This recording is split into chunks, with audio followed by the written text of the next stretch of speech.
السلام عليكم الاخوات، كنتمنى ان شاء الله تكونوا بخير وعلى خير وانتم كتشاهدوا هذا الفيديو. مرحبا بكم في القناه.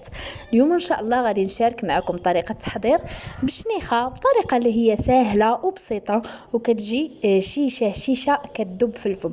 كنتمنى الفيديو ديال اليوم ينال اعجابكم، والا كنتوا اول مره كتزوروا القناه اشتركوا وفعلوا الجرس باش يوصلكم كل جديد. وحتى كنت في نفس النهار الصراحه حضرت حتى الشباكيه.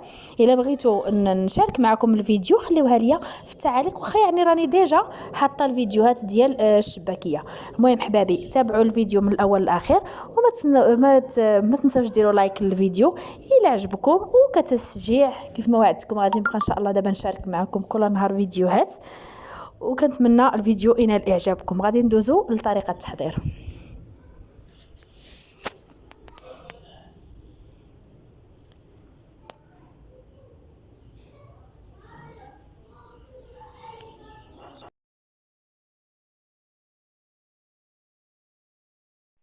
بسم الله على بركة الله. غادي نبداو في المقادير وطريقة التحضير. عندي 500 غرام ديال الدقيق، ساشي ديال الخميرة الحلويات من وزن 7 غرام، 125 غرام ديال الزبدة ذوبتها، 3 المعالق كبار ديال ماء الزهر،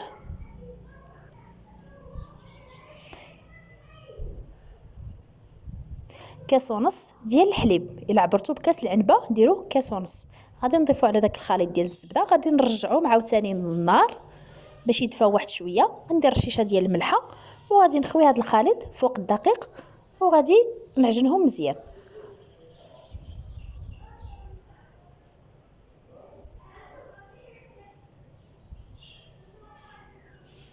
هنا من بعد ما دخلت هذيك الزبده في الدقيق كيف ما كتشوفوا،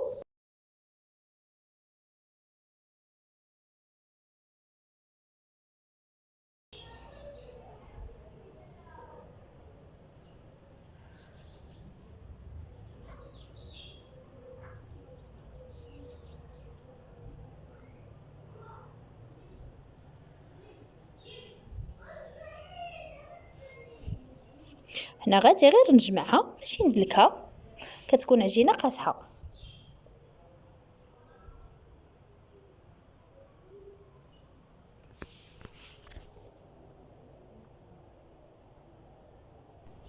صافي هنا جمعت العجينه مزيان كيف قلت لكم، ماشي خصها تكون العجينه قاصحه باش تعاونكم في الخدمه. غادي نديرها في واحد بلاستيك غذائي، غادي نخليها ترتاح واحد ربع ساعه. العجينه قاصحه كيف ما كتلاحظوا، يعني الصوره راها واضحه.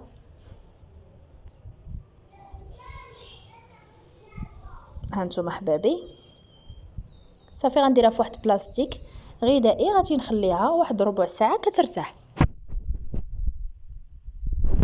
هنا من بعد ما مرات ربع ساعه غادي نحيدها من بلاستيك غذائي وغادي نقسمها الكويرات باش غادي نقد على شكل مستطيلات باش تجيني سهله نخدمها في الماكينه. بالنسبه للاخوات اللي ما عندهمش الماكينه تقدروا تخدموها غير هو الماكينه كتسهل العمل فقط. صافي غادي نقسمها هنا بكويرات بهذا الشكل هذا.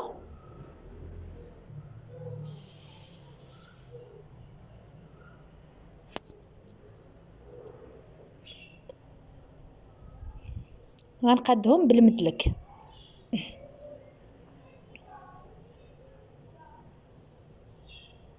بحال هكا، نقاد مستطيلات بالموس، ودوك الزوائد غنعاود عاوتاني نكورهم حتى نقاد منهم مستطيلات اخرين.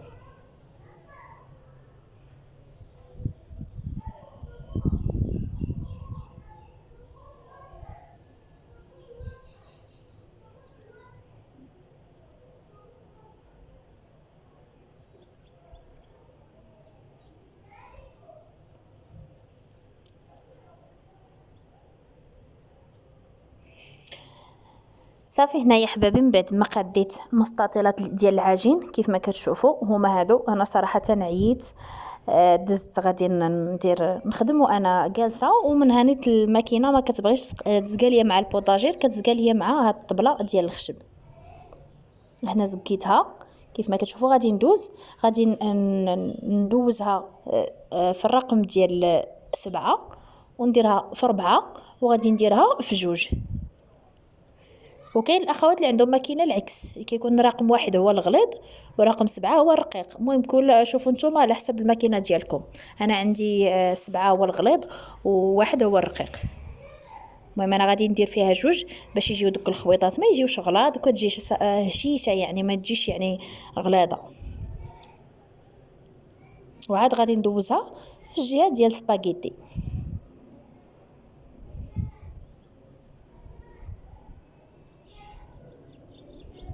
انتم حبابي بحال هكا، يعني طريقه اللي عنده الماكينه صراحه كتسهل بزاف بزاف. انا هذه الماكينه كنت خديتها من بيم بثمن اللي هو مناسب، يعني غير الحجم الصغير صراحه نافعاني في بزاف ديال الحوايج. هانتوما كتشوفوا السمك،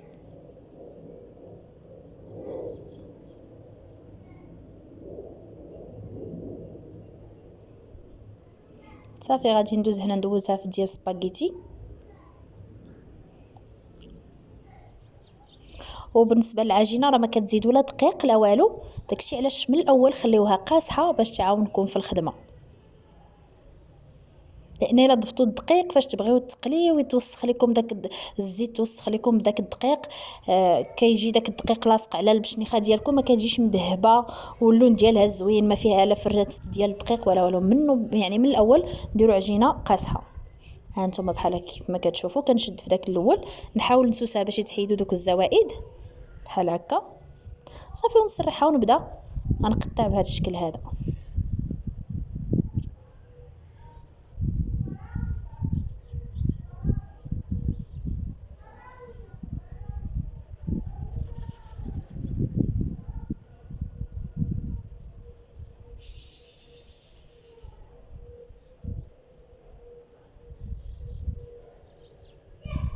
صافي غادي نستمر بنفس الكيفيه، غادي تكون ديك اللي صاوبت في الاول غتكون نشفات، وغادي ندوز نقليها ونعسلها معكم. حاولوا تقرصوا مزيان مزيان باش ما تحليكمش في القلي.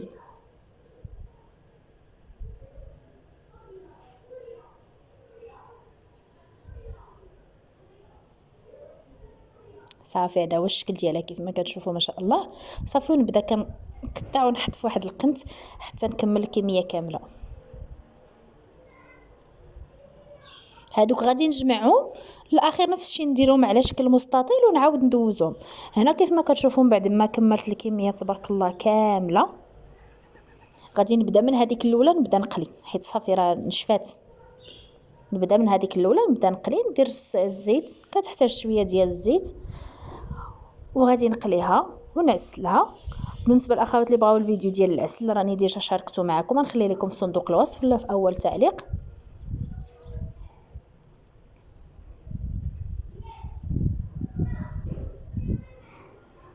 هذه درتها طويله تبارك الله، خرجت لي شي 10 الحبات. المهم صافي كيف ما كتشوفوا راه شدات راسها، غادي ندوز نقليها. الاولى اللي بديتو فيها هي اللي غتبداو تقليوها. وبسم الله على بركه الله. كيف ما كتشوفوا خليت الزيت سخنات وصافي كنقلي فيها وكنعسلها ونديرها تسقطر، ونتلاقاو ان شاء الله في الشكل النهائي. صراحه سهله وبسيطه وكتجي بنينه، كتجي هشيشه. بالنسبه اللون ديالها ما تخليوهاش تحمر، هذا هو اللون ديالها، خصها تكون مذهبه، ما تخليوهاش يعني تحمر. اللون ديال البشنيخات يكون مذهب.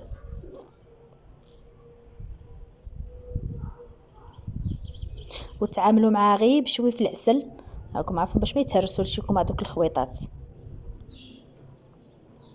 ايوا ما تخليوهاش بزاف في العسل، يعني غير شويه صافي حيدوها.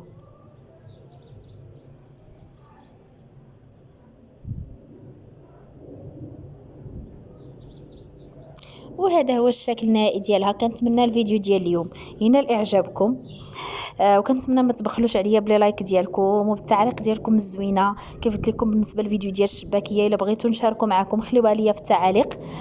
الا لقيت تفاعل مع هذا الفيديو ديال البشنيخه اكيد غادي نشاركها معكم ان شاء الله. حتى هي عندي شباكيه يعني سهله، حتى هي المراحل ديالهم بساط، ماشي مكلفه بزاف. انتما ما شاء الله كتجي شاربه العسل. المهم حبابي، خليتكم في امان الله وحفظه، الى فيديو قادم ان شاء الله، مع السلامه.